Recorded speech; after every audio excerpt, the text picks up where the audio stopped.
Hi, you're watching a special recording on the sideline of World Innovation Forum Kuala Lumpur 2013, and I'm here with a very innovative and creative leader. I would put him as that, Dr. Rashid Alim, Director General of Department of Seaports and Custom and Sharjah Free Zone Authority. So Sharjah is like an oasis, a modern oasis. That's how I see it, that grew so fast by any count, from just the word, I have to, sorry doctor, but I have to use this figure, 69 companies to thousands now and billions of US dollars of investment. So if we want to talk about innovation and creativity and transformation, so it cannot get any better than looking at the Middle East, who has less natural resources than we do, apart from oil, of course. But how do you do it? Because it sounds easy, but to turn desert into an oasis, it's not that simple. It's not just physical, it's also mental and perception. You also have to make people who go there have a sense of belonging and feel at peace to work and be industrious and creative.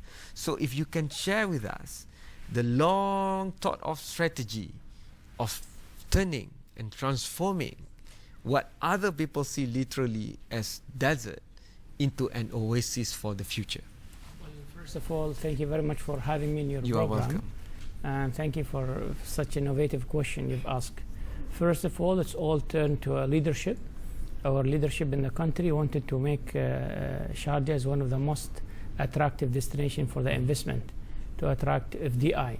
And as you said, it's easier said than done. To turn a piece of desert where Hamriya is located, it was a really tough challenge for me.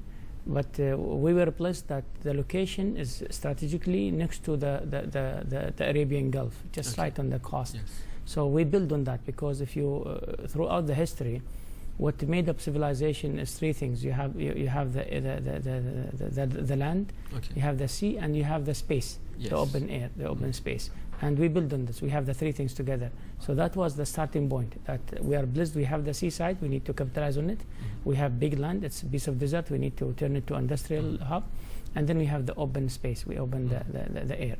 And then by providing the proper infrastructure, that was the second step. Because if you study economy, they will tell you, the economists, that you and I, we travel by train and car. The investors, they travel by infrastructure. Yes. Wherever feel that there's the right infrastructure, they would come. And there is a misconception here about infrastructure, because people, whenever they speak about infrastructure in general, they think infrastructure just about the roads and the tangible buildings you have, the boards, the roads, the hospital, the schools. That's by all means very important. But there's the soft infrastructure, which is the financial institutions, the corporate governance, the social entities. So you need all these things to be at the same time running in the same direction to facilitate the investment. And third, we don't have a bureaucracy the way how it is in most of the countries. We decided, instead of having, as I always say, red tapes, we have red carpet treatment for the investment. We always say that, you please come here. It's a hassle-free environment. And the fifth step was building actually in a concept called co-creation. Co-creation is a concept where you and your investors, those who are interested to come, you have to listen to them. Actually, they are the source of the information to you, and they are the source of the creative ideas, because you're talking to so many countries, so many different nationalities, so many cultures, and those cultures, they have one in common called the co-creation. The more you meet people, to build up, to tie up with them, with their ideas, the better off you are, where you provide more and more services. You even have French perfume company moving to where you are? Already there. Actually, there's this French company came from Paris, from France. And the reason they came in, because we have a philosophy called integration.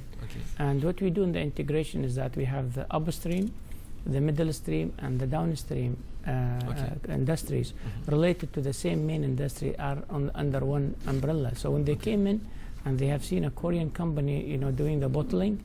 They have seen a local company doing the design.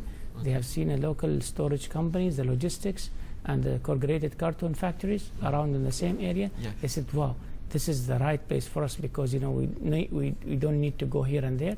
We've got everything almost in a place. So it was very much easy for them to come, set up the production line, and here you go. You have the infrastructure, you have the power, you have the water, you have all the support. So they were up and running in a couple of weeks only. Very nice to hear. Right. We have to go for the first commercial break, but once we are back, what about the thinking side, and what about the human resource or human capital? Because we do know that in the Middle East, when you industrialize, when you have more constructions, you have to bring in a lot of people from the outside. And if we get past building physical stuff, then you need the mental capacity, you need the idea production, and you need a lot more minds, some of which you don't have internally. So maybe you still have to import all this also.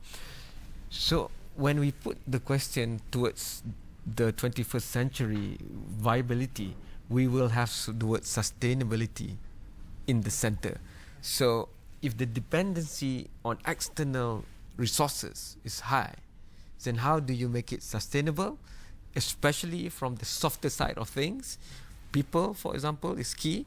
So how do we see that secret from Dr. Rashid? We will talk about that after this.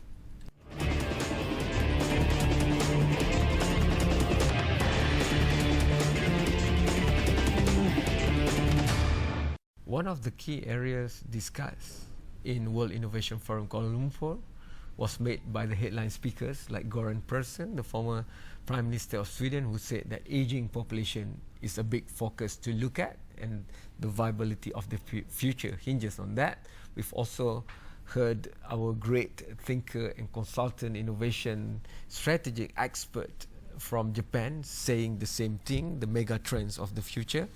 But in the Middle East, a lot of large developmental efforts such as this will need people from the outside coming in, from labor right up to maybe consultant and thinkers. So how do you put sustainability woven into all that? Because otherwise, that will be the competitiveness that you don't have. Actually, we are living after the financial crisis of 2008.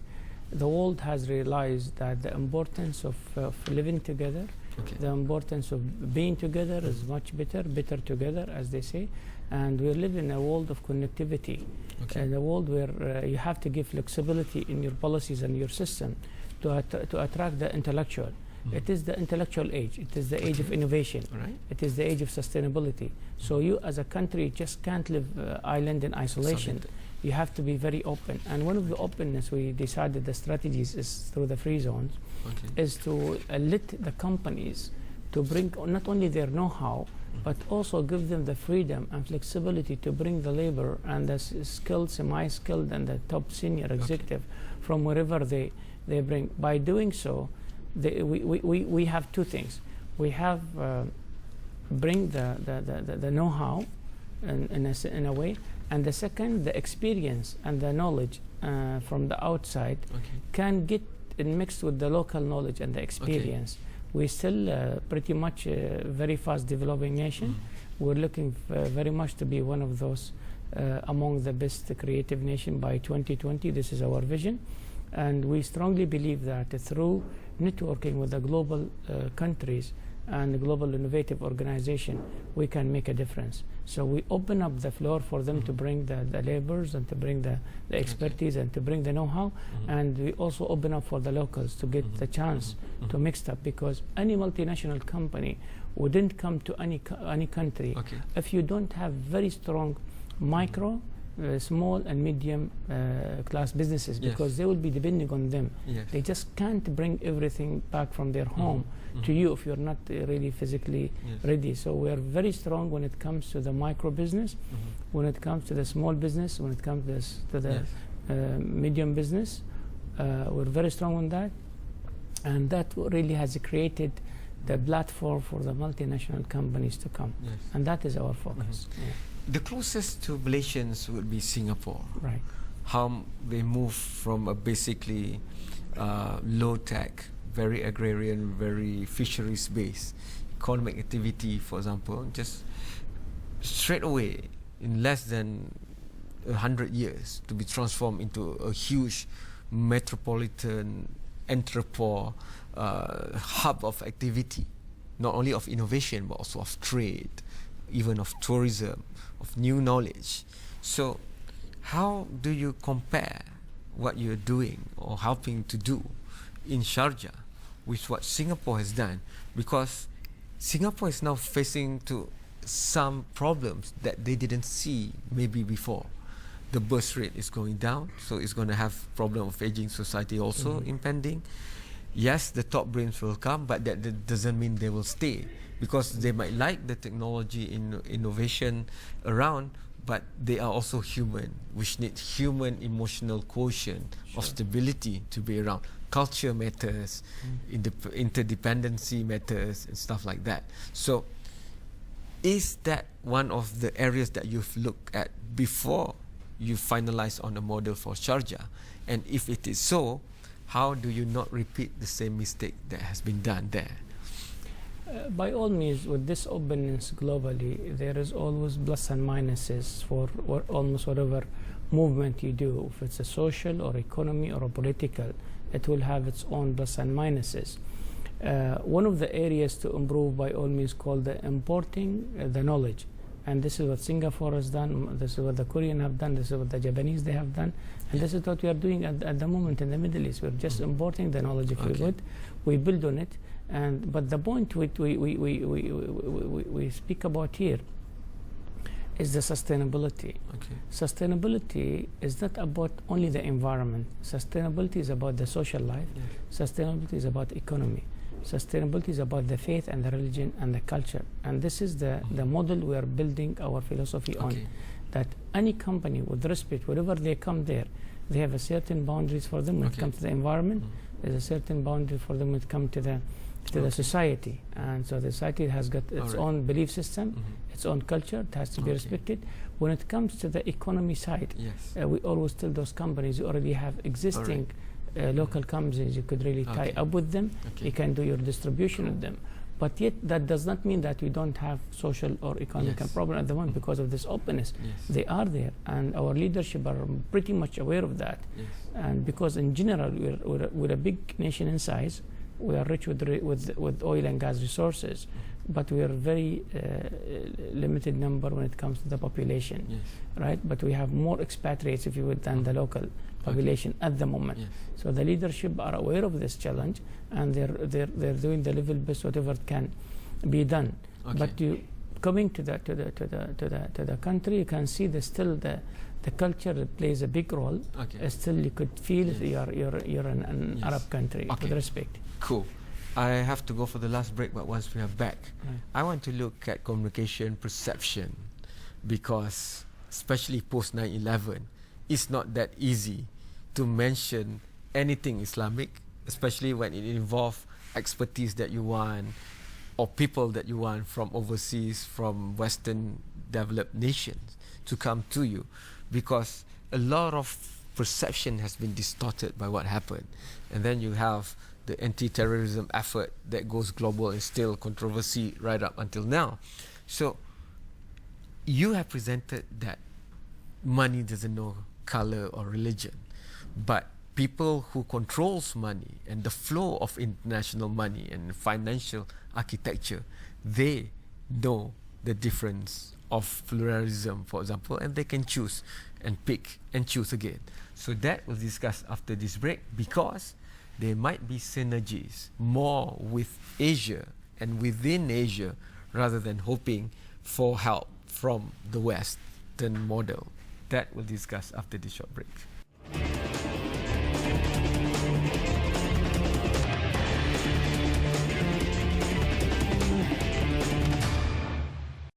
I'm still here with Dr. Rashid Alim, Director General of Department of Seaports and Customs and Sharjah Free Zones Authority. Very important man. Thank you, sir. where I was getting at is the world changed post 9/11, and the world changed some more after the London bombings, and all that have a large gap in between Western developed nation and their perception towards us in Asia, especially when we are Muslim. Maybe we haven't changed much, but they have been looking at us with more suspicion. And in the world of competitive economic advantages, that's a hindrance, like it or not. So how has you seen that been overcome? And would that has actually, from an innovation point of view, given more emphasis for us to establish the Asian connection rather than just leveraging on the Western developed model? Because Asian synergies and the rise of Asia that has been discussed at this forum might just be the alternative and better way out. Well, first of all, I'm a person who strongly believes in communication management. And I call it management, I don't call it communication only, because I believe communications really need to be managed. Yes. I remember after the 9/11, I was nominated by the government of Sharjah to be interviewed by the New York Times, a newspaper. And I was one of the people who were interviewed. And the same, almost similar question arise during the interview. And my answer was very simple. I said, I'm a management person.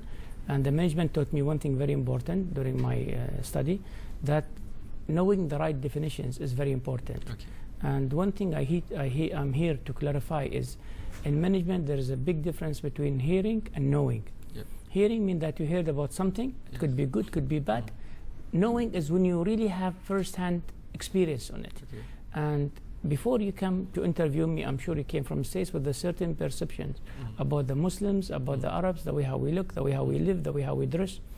And by just now interviewing me and coming close to us, we call this knowing. Okay. And I remember the lady who was interviewing me, he stopped me, he says, Dr. Rashid, really, I love the way how you explain this, because actually my mom was coming to me to the airport saying goodbye, and she went in tears. She said, I may not see you again, because you're going to those guys that they're so bad, and they may lose your life, and this.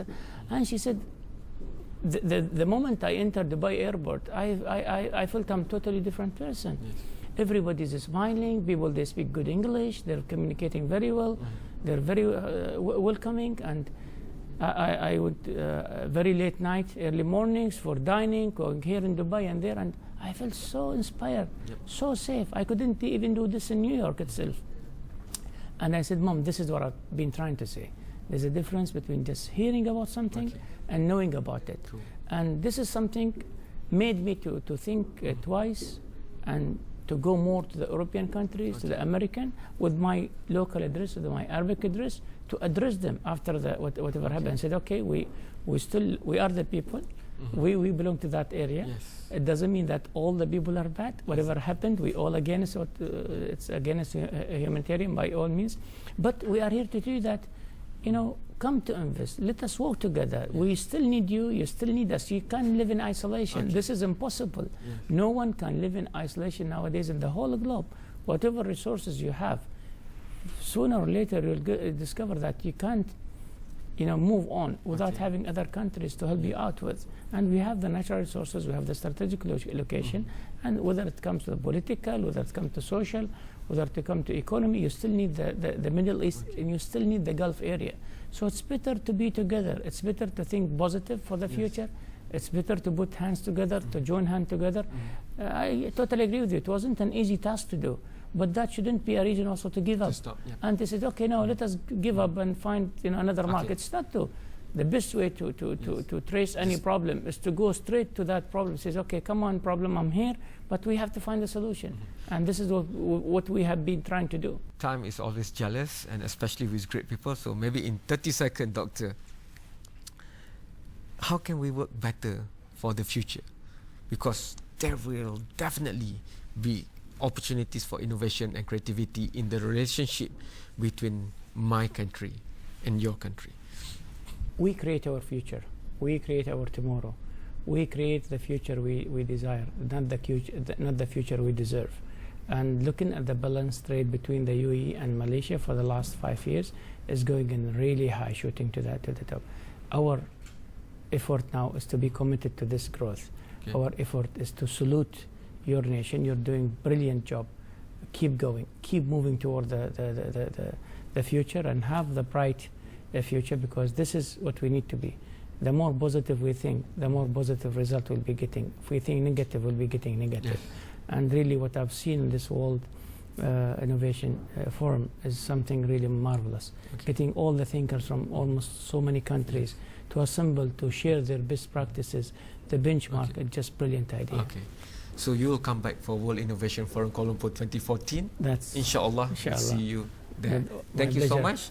Then we'll catch you in another episode of Agenda Awani very, very soon. You can send in your own views via all the social media that Awani has, or just straight away to our iOS dan Android app. Dan selamat tinggal, jumpa lagi. Terima kasih. Thank you so much.